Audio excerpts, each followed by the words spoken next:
أعوذ بالله من الشيطان الرجيم.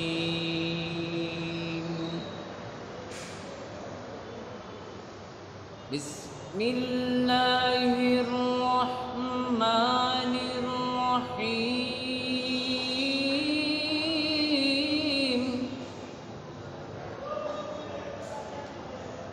وما خلقت الجن والإنس إلا ليعبدون.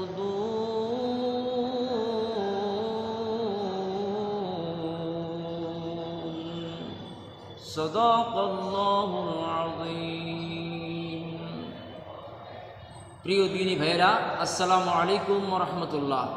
সূরা জারিয়াতের 56 নম্বর আয়াত আমি আপনাদের সামনে তেলাওয়াত রেসাইট বা আবৃত্তি করেছি, যার অর্থ হচ্ছে মহান আল্লাহ তাআলা বলছেন যে, হে মানুষ সকল, জিন সকল, আমি তোমাদেরকে সৃষ্টি করেছি আমার আনুগত্য করার জন্য, দাসত্ব করার জন্য, বন্দেগী বা ইবাদত করার জন্য।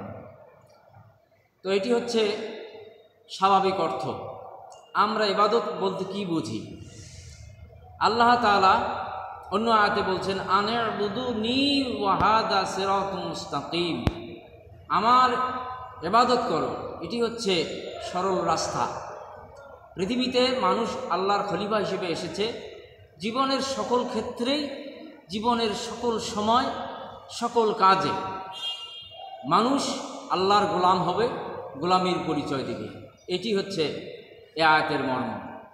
একটু ব্যাখ্যা দিলেই বোঝা যাবে যে আমরা কি ইবাদত করছি। আমরা ইবাদত বলতে শুধু সালাত, সাওম, হজ, যাকাত এগুলো বুঝে থাকি, আর এগুলো আমরা পালন করি। এগুলো পালন না করলে আমরা একে অপরকে খোঁটা দেই বা আমরা তিরস্কার